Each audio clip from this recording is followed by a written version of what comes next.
What is going on, everybody? Jonathan Pemba here with Howard Bender. Welcome into the Fantasy Alarm NFL DFS Playbook Preview Show. Looking at the NFL Week 9 11-game DraftKings main slate. Howard, we've had some good weeks here in DFS of late, and looking forward to keeping it going. We have 11 games on this one, an extra game than we've had previously with all the bye weeks and the European games and all that fun stuff here. So 11 games now, some really good matchups, some high game totals, and a lot of stars to try to build our lineups around here this week as well. How you feeling?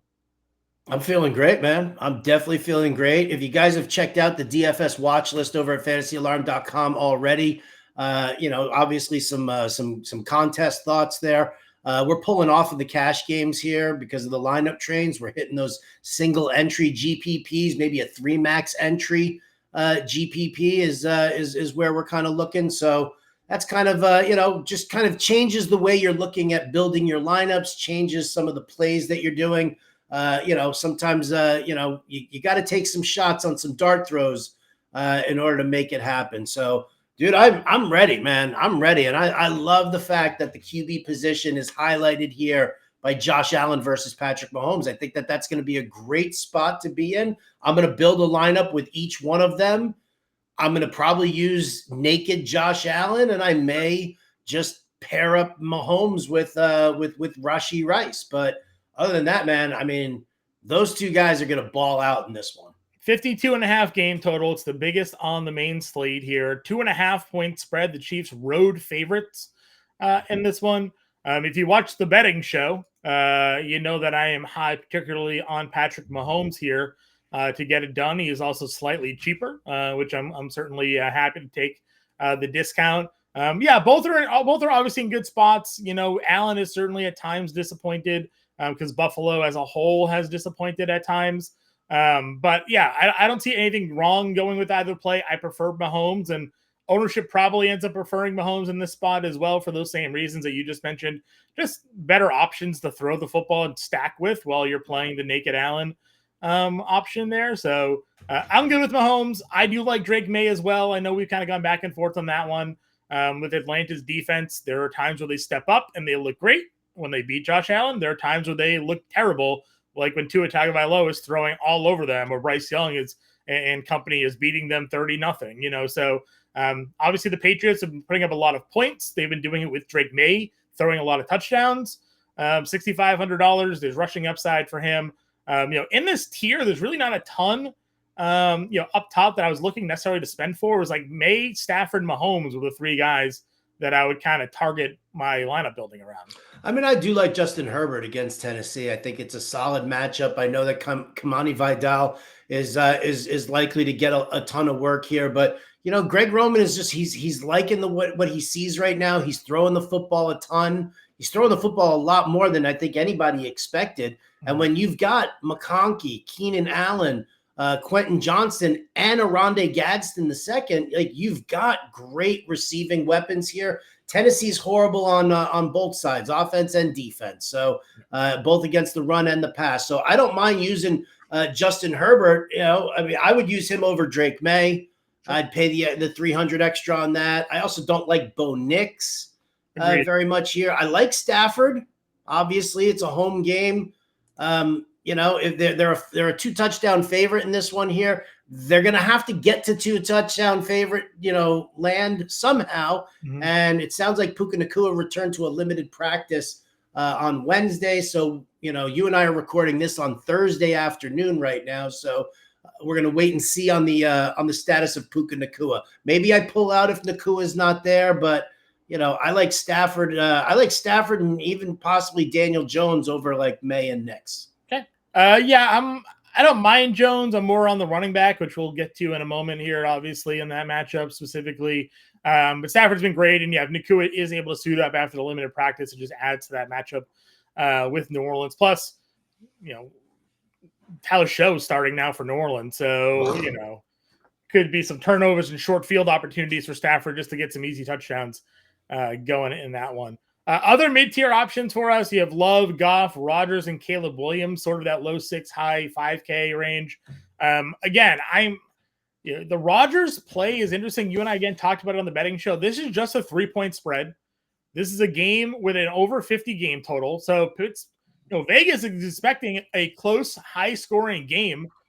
If that's the case, then Rodgers has to be productive in this game. I am not necessarily a believer that Pittsburgh's going to hang around as closely as I guess Vegas thinks so, but some good spots here for these guys. And we have Goff at home, which is where we like them.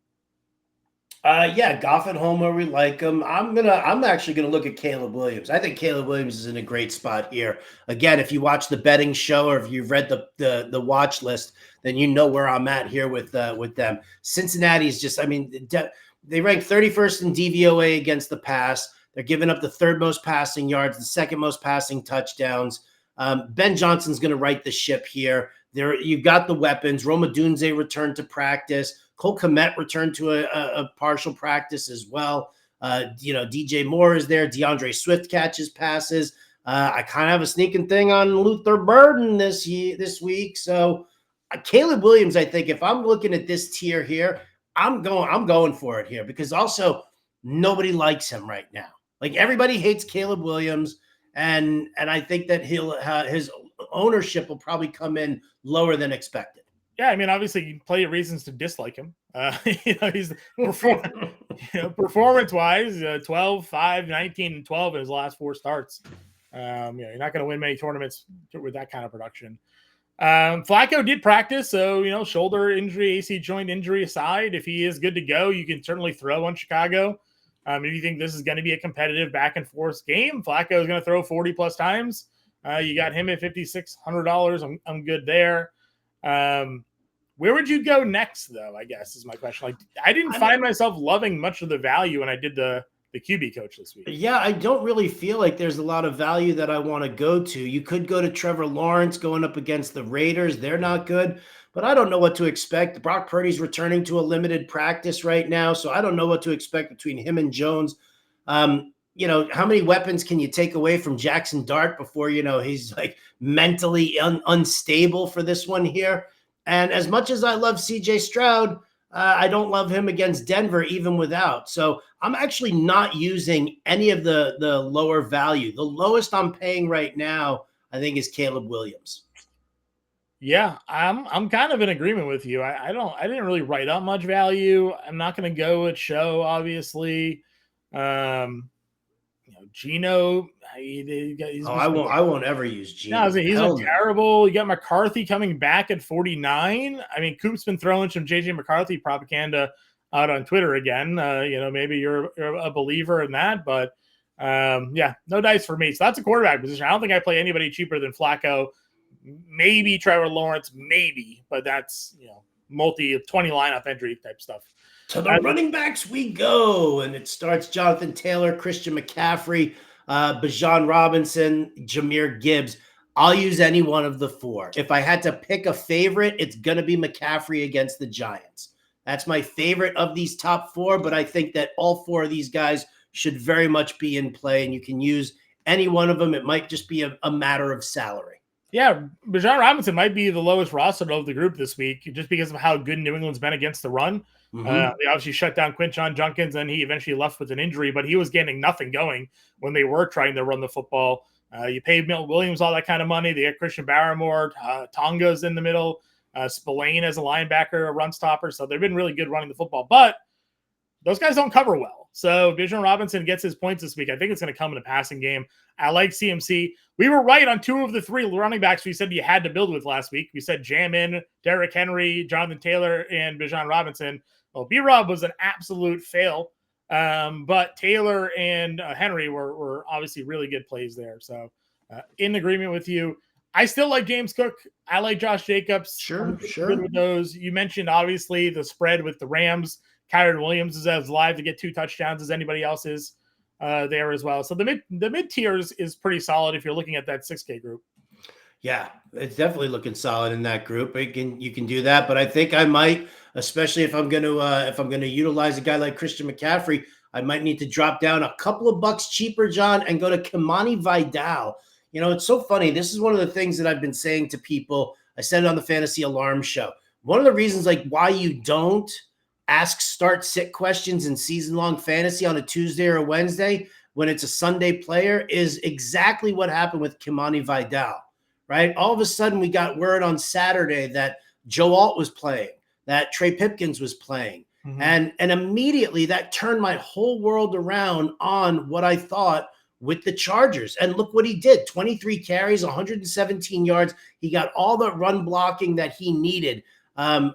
Minnesota, not a great run defense, but also not Miami or Cincinnati. So, to see that happen there for Vidal, I love this matchup against Tennessee. They are super soft against the run.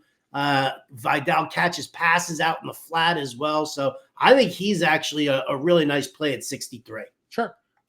Swift and Chase Brown. I think both of those guys in the same game could end up with some ownership here. Both will come in pretty good. Brown off of one of his better games of the season.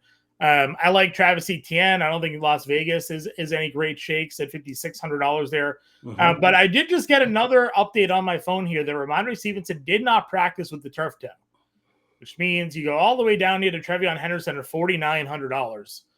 Just because they brought in D'Ernest Johnson doesn't mean they're going to give D'Ernest Johnson the Ramondre Stevenson workload here. I think that if Ramondre Stevenson does not play, Johnson's probably the third running back. I think you'll see Jennings take over sort of the Stevenson early back role. Trevion Henderson, and I think we finally figured out the Achilles heel of the Browns, and we've talked about it. You don't run on the middle. You run on the edge. And when they got Henderson going on the edge, he broke some pretty big runs here.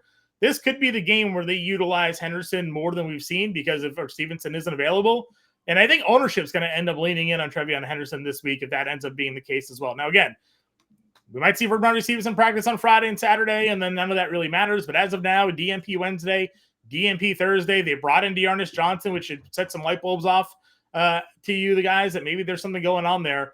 And Trevion Henderson at 49, a guy that, us as a fantasy community have been begging to get some work going. It could finally be the week that Henderson gets going here. Yeah. Well, I'm with you on that. I'm with you there. I got to be perfectly honest, I'm going to keep going lower here, and I'm going to stop at Kareem Hunt. I think Kareem Hunt and Brashard Smith to me are intriguing options. We know that the Buffalo run defense is terrible. They're giving up the second most rushing yards per game. They've been routinely getting torched. What I love about Kareem Hunt is it's all the red zone work. Andy Reid goes with what he knows and trusts inside the red zone. And, again, you were talking on the betting show about Patrick Mahomes with his touchdowns and the little flick, right? In the, and getting that as a touchdown pass, that those are going to Kareem Hunt, for crying out loud. So I look at this situation here. I think Kareem Hunt's price and Brashard Smith is down at like 4,200.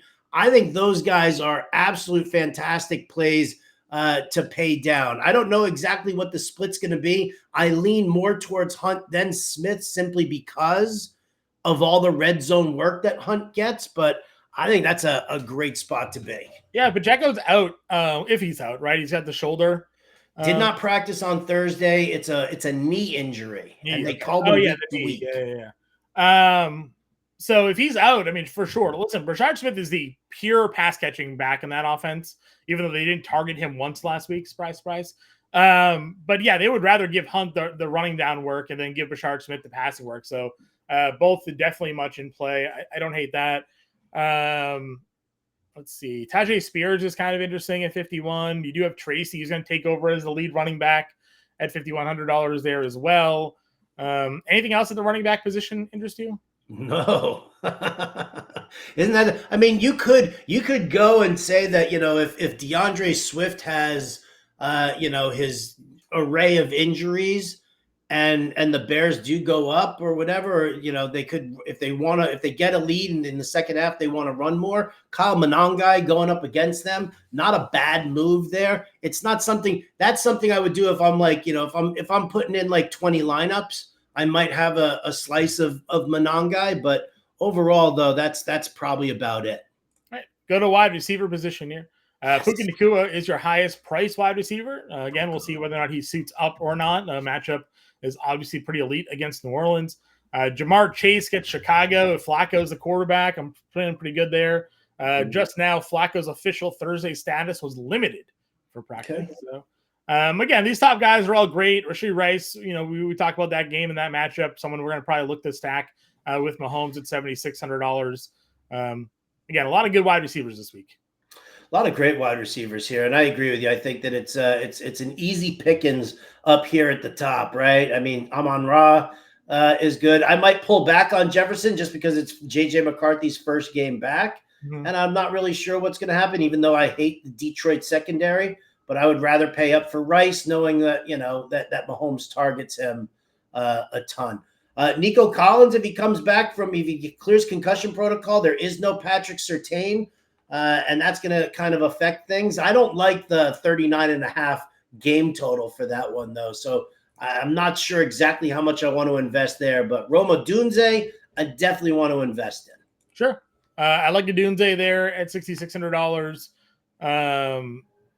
Let's see here. Where are you at with Olave? Like, obviously the QB shift to me takes him off the table for me.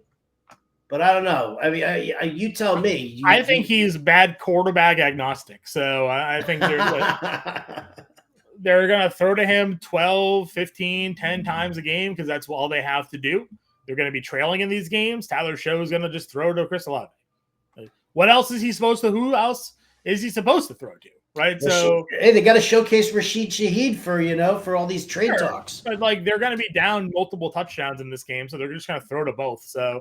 And every week, Chris Olave is 20% rostered in DFS. He is a chalk play because of the volume that he gets. And he's good. So, he does come down and make plays even with bad quarterback play. So, he's fine. I like all the Chargers wide receivers. You were big on Michael Pittman again. Price keeps going up on him, but he keeps performing. Keeps going up, yet it's still under $6,000. Yeah. Come on. Look at these numbers right here, people. Look at the numbers. This averages out, just so you guys know, it averages out to 7 targets, 5 catches, 57 receiving yards per game, and he scored touchdowns in 6 of 8. What's so bad about that at 5,900? Nothing. No arguments. No arguments here. Stephon Diggs questionable, but he'll be fine. 5,700. You have Worthy. Metcalf's awesome. Again, if they think it's a 50 game total and a 3-point spread, you got to assume that Metcalf's getting work here. Yeah. I'm not going to argue against Metcalf. He's the only game in town there, unless you're talking about the tight ends, which we can talk about in a little bit. Sure. Shakir's 53. They got Booty up to 5K. That feels a little too expensive for me, but I do like Kayshon Booty from a yard. So here's the thing. You and I talk about this a lot. So Kayshon Booty's $5,000. His yardage prop this week is only 33.5. Those two don't really mesh. So either you're a believer that he's going to hit the over, or he is absolutely not at all worth $5,000. So, take that at least into consideration when you're looking at DFS and props. That unless he catches that 30-yard touchdown, you're probably hurting at 5K there. Yeah. Comments out of Jameson, out of what's his face, John Morton, the coach for the offensive coordinator for Detroit. Mm-hmm. What did he say? He said that he's failed Jameson Williams, and he is going to work very hard to get Jameson Williams back on track. And he says that it's been his doing there. And not any fault of Jameson Williams. So, I tell you, for dropping his price down to where he's at right now, I think that's actually it's an intriguing play for me. If you want a slice of that game and you're looking for something that's a little off the beaten path. Yep. No arguments. I think that could play up for us here. Travis Hunter. Hunter 47, Pierce 46, both guys that I like. Mm-hmm. Obviously, you mentioned they've moved Hunter into a different role in that offense. He popped versus the Rams. Can he keep it going? That's what we got to say. But obviously, he's way too cheap if this is now how he's going to perform. Let's see here. Christian Watson looked pretty good in his first game back. If you're going to see Jordan Love throw moon balls up like that all the time. He might. That's kind of what Christian Watson's there for. So I mean, that is what he's there for. But I mean, it's just it's such a I don't know, man. I don't know. I get it. It's a play. If you want a little exposure to him there, then fine. He's just so inconsistent for me. Yeah, inconsistent. The inconsistencies have been there because of just all the injuries, right? I don't think it's ever been a talent question with Christian Watson. He's made out of Cheetos. Well, again, like he hasn't had a lot of time to be able to like improve on his hands when he's always hurt. So, but he got all 4 passes, 85 yards. So I think tournaments he did. But you know what? To your point, though, I mean, 4 catches for 85 yards. How many yards did he pick up on that one catch? 33. That was like a 50 some odd yard catch, wasn't it? No, 33. No, was it 33? Yeah. Seemed longer. I'm telling you, man. To me, it reminded me. I mean, it's not. It wasn't. It was crazy. Like reminded me, like when Jordan Love like threw that when he heaved that up there. I was thinking of Along Came Polly when Philip Seymour Hoffman's like raindrops. Yeah. Listen, again, maybe it's a dartboard play this week, right? Yeah. Maybe. Go catch a long ball for you. Sort of the same thing with Darius Slayton here. As much as I'm down on the Giants offense, he is only showing talent. It's like him and Wandale, right? They're gonna throw the football. He is gonna be a guy that stretches the field for them. They should not have taken that touchdown off the board for him last week. No, I agree. They should not have done that. I agree. Calvin Austin's 4K again, if you believe in that. Chimere Dike, here's a guy who has definitely seen his work increase. Yeah. Since they got rid of Brian Callahan, right? He's had 11 catches for 12 targets, 11 catches, 162 yards, and a touchdown. But the interesting thing about it is that his ADOT has gone into double digits over these last 2 games. They've massively increased his route tree. We thought that was going to happen with Ayamanor, but instead they've done it with DK, and that's something to definitely pay attention to. I agree. And Calvin Ridley and Okonkwo both did not practice today. So there you go. Luther Burden. Luther. You like Luther say Parker Washington had 10 targets in that game. Man, I just like Burden for a long touchdown. That's a just get a little. Like him for a long touchdown.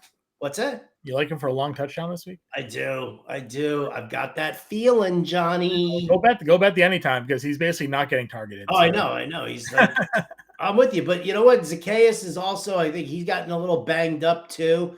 And if Zacchaeus is any kind of limited in any way, not to mention again, it's the Bungles. Sure. Listen, if you want to go, I don't know if this is a plugged intake or if it is just. Are you gonna say Gabe Davis? I'm not. I'm gonna talk about Matt Collins for a second. Oh Jesus! 7 catches for 89 yards. Now, I obviously live in New England. I listen to a lot of sports talk radio. I listen to the radio station that has Scott Zolak doing a midday show. He calls the Patriots games. Sometimes we call these things informed takes. He has talked a lot about Matt Collins this week. Now, obviously, he talks a lot about Matt Collins coming off the 7 of 89. But, it feels like he's talked a little bit too much about Matt Collins this week. It's almost as if, hey, something might be coming here with Matt Collins. So just keep it in the back of your mind, that maybe he's hearing some things that Hollins is about to be more involved, more snap share. Or maybe he's just drinking the Kool-Aid that has Drake May winning the MVP and the Patriots are the hottest team in football. I mean, both of those things are, Drake May is an MVP contender Vegas odds-wise, and the Patriots are one of the hottest teams in football. So that's not Kool-Aid. Those are factual statements. Okay. But if you're talking about good defensive cornerbacks that they have in Atlanta, those guys are going to be on Diggs and Booty.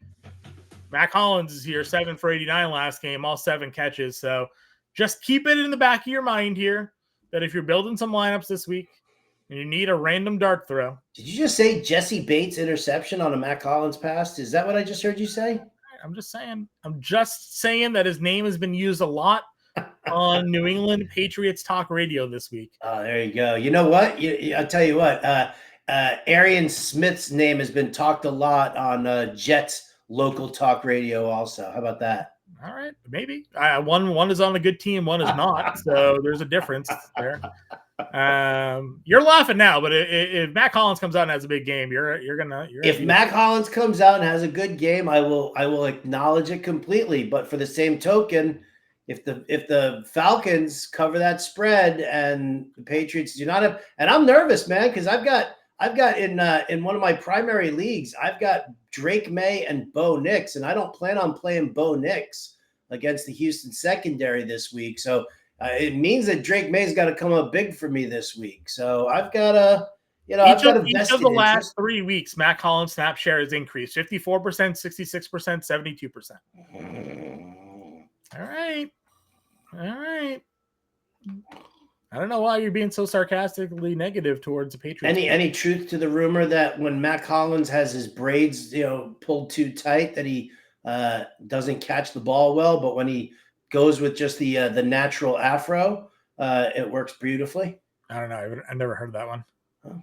Is Gabe Davis really back in Buffalo? That was going around in Buffalo back when Hollins was playing there. Gabe Davis signed with the Buffalo Bills.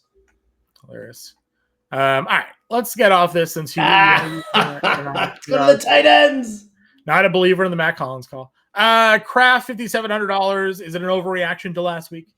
Yes, it is an overreaction. But Carolina does rank dead last in DVOA against the tight end, and they're giving up the 6th most fantasy points per game to the position.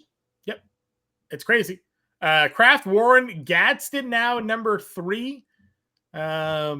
Shout out to our guy Coop, I guess. He's got tweets going back to May talking about Oronde Gadsden, telling everybody just to be on the lookout. He's been incredible. We weren't sure what wide receivers of Johnston, Allen, and McConkey to play each week, and now you really can't even play any of those guys because Gadsden's getting all the work.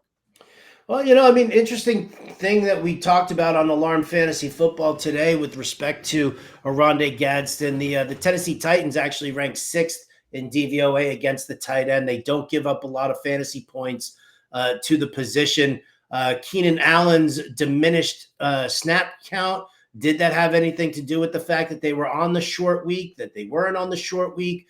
A lot of things coming into question here. I am not going to use Gadsden. I think everybody's going to try and use Gadsden because they just think Tennessee is terrible. Mm-hmm. I am not going to use Gadsden. I will either pay up for Kraft or Warren, or I will pay much further down to Kyle Pitts. Yeah. I was going to ask you, Bowers claims he's good, full practice. He's down to $5,000. I mean, yeah, it's a good price for him. It's a good price for all the tight ends, actually. Anything under $6,000, I definitely dig. Kittle under $5,000. What's that all about? I don't know. I mean, if he gets Purdy back, we know they have that connection with each other. It's a pretty good spot for him. Kelsey's 46, but Milano's expected back there. No. Patriots can't cover tight ends. Kyle Pitts is $4,200. That's why I said Kyle Pitts. Did I miss that then? I apologize. Yes, you did, because you were too busy thinking about Matt Collins. It's probably true. I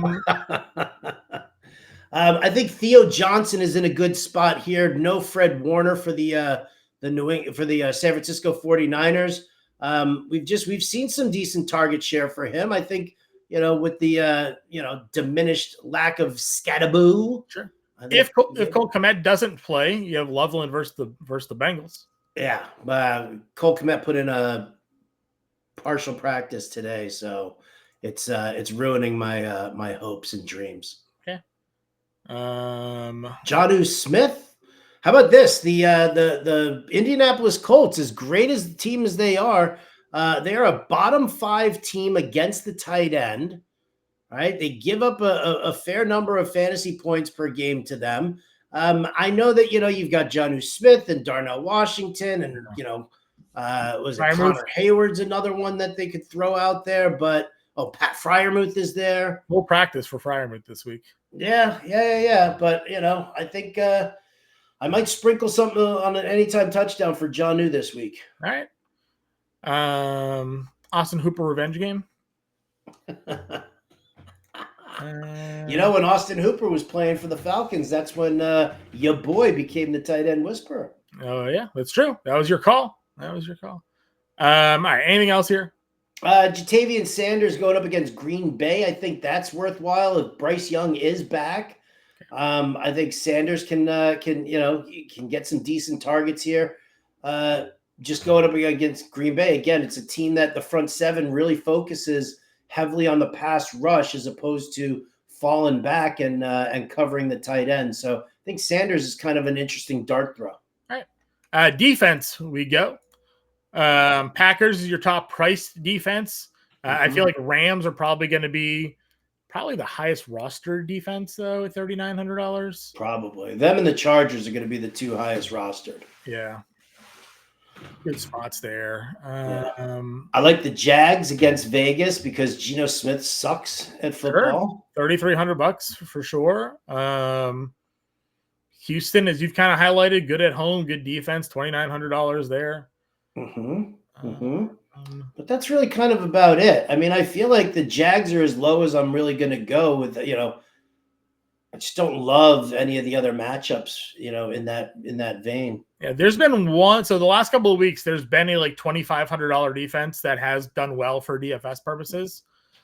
I don't know who that's going to be, though. It's going to be the Falcons against the hottest team in football. I figured you were going to go in that direction.